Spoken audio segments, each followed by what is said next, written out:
এর সঙ্গে থাকবেন। 7ই জানুয়ারির ব্রিগেডে কেন যাবেন? তার কারণ আপনার বাড়ির ছেলেটি যে স্কুলে যায় সেই স্কুলের যে মাস্টারটি যাতে সঠিক মাস্টার হয়, সঠিক শিক্ষক হয়। ও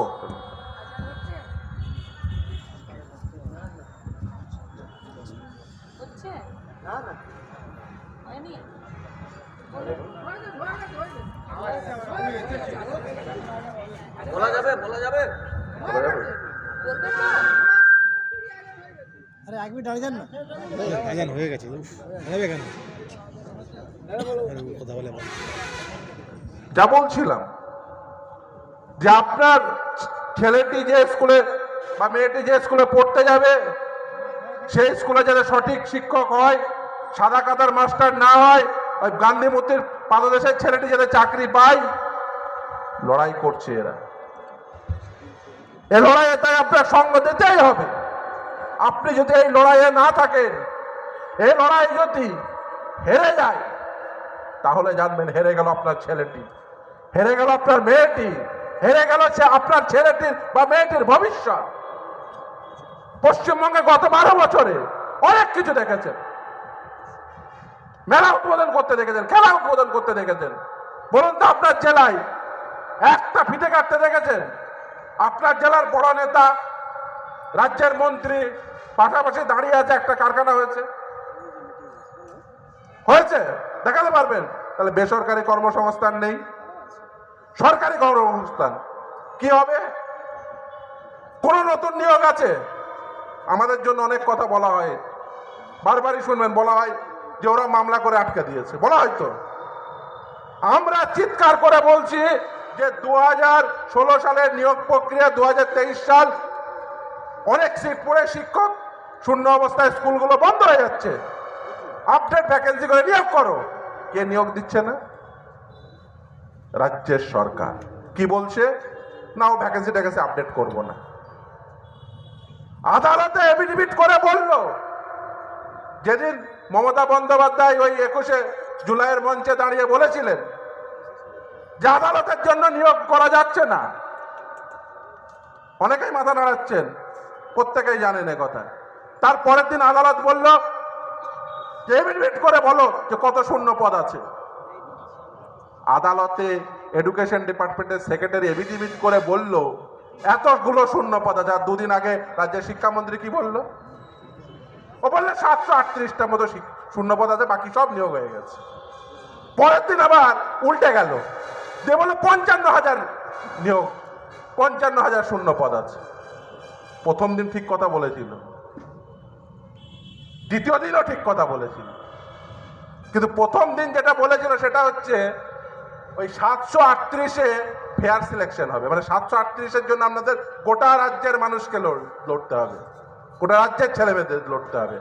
আর বাকি যে 55,000 থেকে 738 বাদ দিন, আর বাকি যে সিট পড়ে থাকলো ওগুলো ওই মন্ত্রীদের বান্ধবীদের খাটের তলায় টাকার জন্য বিক্রি করা হবে, ও আপনি পাবেন না। ও তোদের ঠিক বলেছিল। আপনি 34 বছরের শাসনকাল, এখানে নিরঞ্জন দা বসে আছে, একটা ছবি এনে দেখান যে রাজ্যের মন্ত্রীর বিরুদ্ধে ও জেলে যাওয়া, আপনারা সবাই জানেন যে বামপন্থী কেউ জেলে যায়নি। একটা ছবি এনে, একটা ভিডিও এনে দেখান যে একটা বেকার ছেলে ধর্মতলায় দাঁড়িয়ে বলছে যে সিপিএম এর অমুক নেতা টাকা খেয়েছে, টাকাকে ও চাকরি দিয়ে দিয়েছে। বলেনি। আপনি যদি বলেন যে না সেই সময় এইসব টিভি ছিল না, এইসব ক্যামেরা ছিল না, আচ্ছা আদালত তো ছিল, আদালতের একটা রেকর্ড এনে দেখিয়ে বলুন যে এই মামলা হয়েছিল, বামফ্রন্টের এই নেতার বিরুদ্ধে অভিযোগ ছিল এবং এই নেতার বিরুদ্ধে সেই এই অভিযোগ ছিল, তিনি টাকা নিয়েছেন। আদালতের রেকর্ড এনে দেখান, নেই। সিপিএম 34 বছর ছিল। হ্যাঁ, নিয়োগের ক্ষেত্রে অনেকে বলতেন জেলা স্কুল, গ্রামের স্কুল, ম্যানেজিং কমিটির মাধ্যমে নিয়োগ হচ্ছে। দুটো কথা উঠতো বলেই তো এসএসসি তৈরি করেছিল সিপিএম। স্কুল সার্ভিস কমিশন এক সিপিএম এর করা। এই স্কুল সার্ভিস কমিশনে প্রতি বছর পরীক্ষা হতো, লিস্ট বেরোতো, প্রতি বছর মিনিমাম 10,000, 12,000, 15,000 করে নিয়োগ হচ্ছে। আর এখন সেই স্কুল সার্ভিস কমিশনের ওয়েবসাইটে আগে নিয়োগের তালিকা বেরোতো, আর এখন তালিকা কি বেরোয়, কারা কারা বাদ যাবে, তাদের ওএমআরশিট। এরকম সরকার তৈরি করেছেন।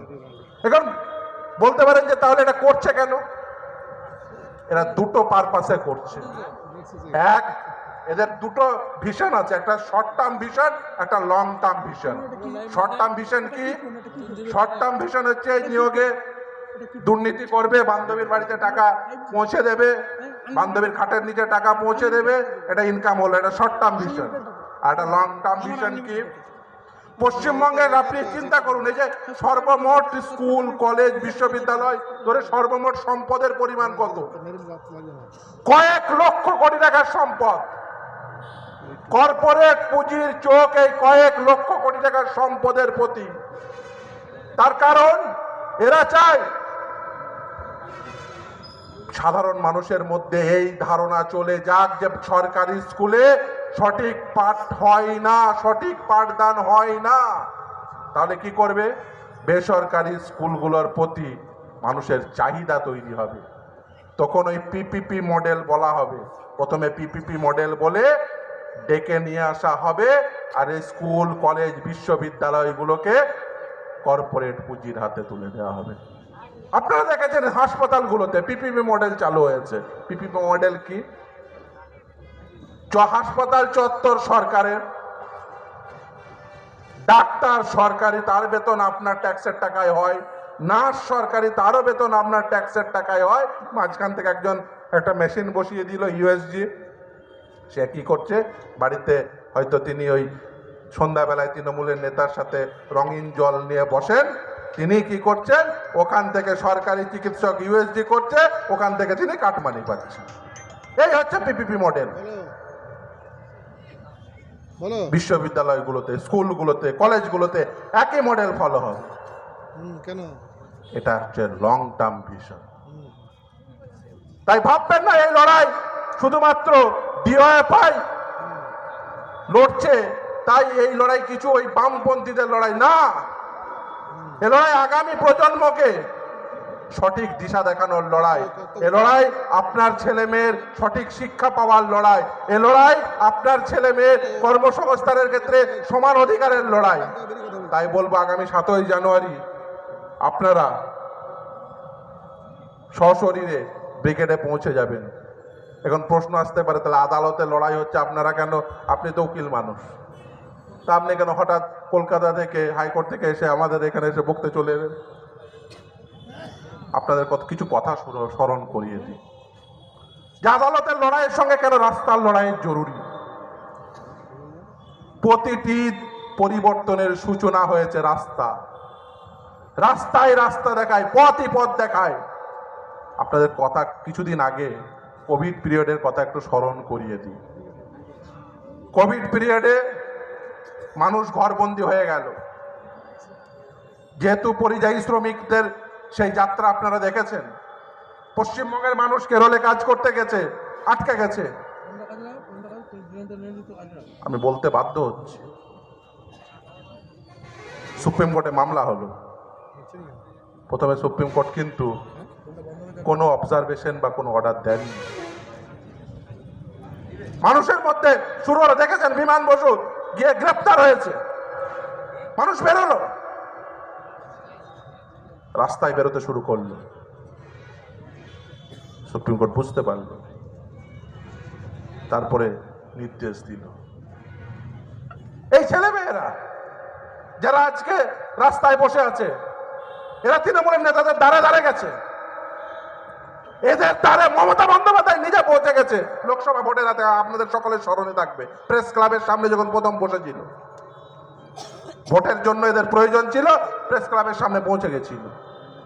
জানতেন না সেদিন পরেশ অধিকারীর ডকুমেন্ট, আপনি বুকে হাত দিয়ে বলুন, সেদিন পরেশ অধিকারীর মেয়ের ডকুমেন্ট আপনার হাতে তুলে দেয়নি? তারপরে সেই পরেশ অধিকারীকে আপনার ক্যাবিনেটের মন্ত্রী বানিয়েছেন। বৃষ্টি মুখার্জিদের চাকরি দিয়েছেন। আর যখন ধরা পড়ে গেছে পরেশ অধিকারীর মেয়ে চাকরি পেয়েছে, বৃষ্টি মুখার্জি চাকরি পেয়েছে আপনার ভাইজি, তাদের চাকরি বাতিল করেছে আদালত। সেই চাকরি বাঁচানোর জন্য আপনি অতিরিক্ত শূন্যপদ তৈরি করেছেন। সংবিধানের শপথ নিয়ে যারা সাদা খাতা জমা দিয়ে টাকা দিয়ে আপনার মন্ত্রীদের টাকা দিয়ে চাকরি পেল, তাদের চাকরি বাঁচানোর জন্য অতিরিক্ত শূন্যপদ তৈরি করেছেন। আর এই লড়াইটা দ্বিমুখী করার জন্য মাঝে মাঝেই বলা হয়